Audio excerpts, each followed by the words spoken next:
వరంగల్ జిల్లా వర్ధన్నపేటలో గంజాయి ముఠా గుట్టు రట్టు చేశారు పోలీసులు. విశాఖపట్నం నుంచి ఢిల్లీకి గంజాయి తరలిస్తున్న 5 సభ్యులు గల ముఠాలో 4 వ్యక్తులను అరెస్టు చేసి రిమాండ్కు తరలించామని వర్ధన్నపేట సీఐ తెలిపారు. వీరిలో ఒకరు పరారీలో ఉన్నట్టు పేర్కొన్నారు. కాగా వీరి వద్ద 6,85,250 రూపాయల విలువ గల దాదాపుగా 27 కిలోల గంజాయి, 4 సెల్ ఫోన్లను స్వాధీనం చేసుకున్నట్టు పేర్కొన్నారు. వర్ధన్నపేట ఏరియాలో పెద్ద మొత్తంలో గంజాయి పట్టుకోవడం అనేది జరిగింది.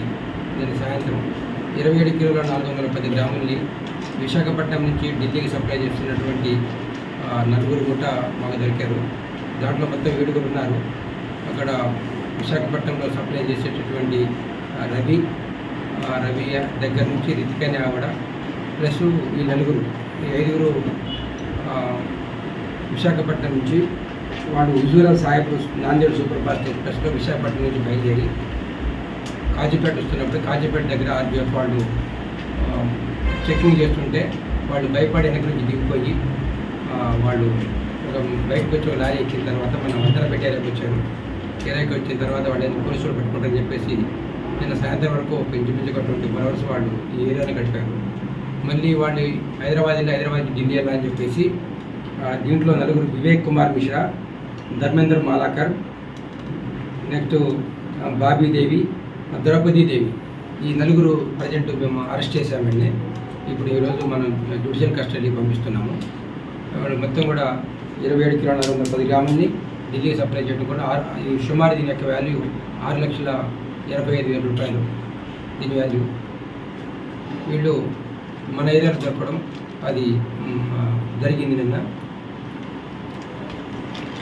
ఇంకా దీంట్లో 3 అబ్స్కాండ్ ఉన్నారు ఎక్కిళ్ళు.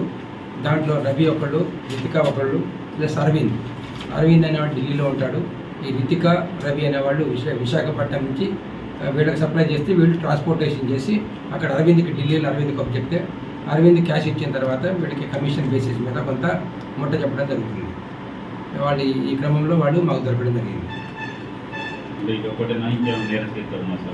వీళ్ళకి ఎలాంటి నిరచరిస్తున్నట్టయితే ఇప్పటివరకు అయితే ఏం లేదు. మామూలుగా వీళ్ళు ప్రైవేట్ జాబ్ చేసుకుంటూ ఉండేవాళ్ళు. వీళ్ళ జలసాలకు డబ్బులు తెలిపోక కొంచెం వాళ్ళు ఢిల్లీ నుంచి వచ్చి విశాఖపట్నంలో స్థిరపడి విశాఖపట్నం ఏరియా నుంచి ఈ ఒరిస్సా కోరాపుట్ ఏరియా, మన సీలేరు ఏరియా, ఆ ఏరియా నుంచి వాళ్ళు గంజాయిని వాళ్ళు చేసుకొని అక్కడ నుంచి తీసుకొని వాళ్ళు ఢిల్లీకి సప్లై చేస్తూ ఉన్నారు. ఈ క్రమంలో జరిగింది. కానీ ఇంతవరకు వేరే నేర చరిత్రన్నట్టుగా అయితే ఇప్పటివరకు మాకేమీ ఆధారాలు లభించలేదు.